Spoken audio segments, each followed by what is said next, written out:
చపాతీలా చేసుకున్నాం కదండి. ఈ పిండిని బొంబాయి రవ్వ, మైదా, సోడా, సాల్ట్ వేసి చేసుకున్నదాన్ని, పిండి కలుపుకున్నదాన్ని ఇలా షీట్ చేసుకొని ఇలా మనం ఏదైనా గ్లాస్తో కానీ ఇలా కప్తో కానీ ఇలా షేప్స్ కట్ చేసుకుంటే మనకి ఎంత కావాలో, చిన్నవి కావాలంటే చిన్నవి, పెద్దవి కావాలంటే పెద్దవి కట్ చేసుకోవాలి.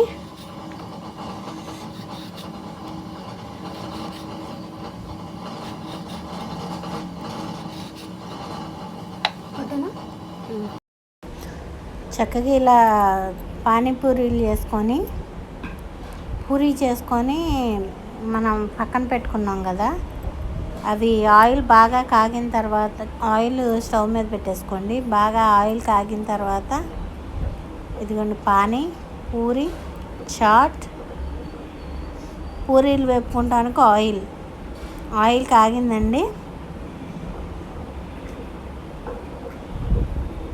బాగా హీట్ ఎక్కనివ్వండి. హీట్ ఎక్కిన తర్వాత ఈ పూరీలు అనేవి వేయాలి, లేకపోతే పొంగవు. ఆ పూరీ వేసిన తర్వాత కొంచెం ప్రెస్ చేయండి గరిటెతో, అంటే కొంచెం ప్రెస్ చేయండి. ప్రెస్ చేస్తే దాని అంతటా అదే పైకి లెగుస్తుంది. పూరీ సూపర్గా ఉంటాయి. ఒకసారి ట్రై చేసి చూడండి. చూడండి ఎలా లేచిందో పూరీ వేయగానే అలా ఆయిల్లో ప్రెస్ చేస్తే పొంగిద్దండి పూరీ. అది అలా పొంగి పైకి వచ్చింది. ఇంకొకటి చూడండి,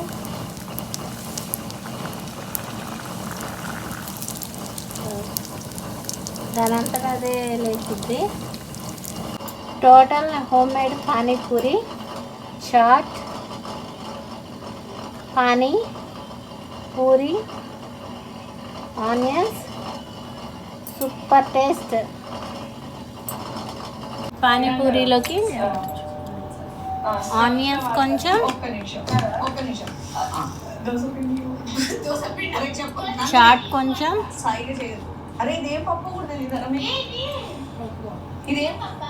కొంచెం పెరిగేసుకొని, కొంచెం పానీ లైట్ వేసుకొని తింటే ఉంటుందండి. సూపర్గా ఉంటుంది. ఒకసారి ట్రై చేసి చూడండి.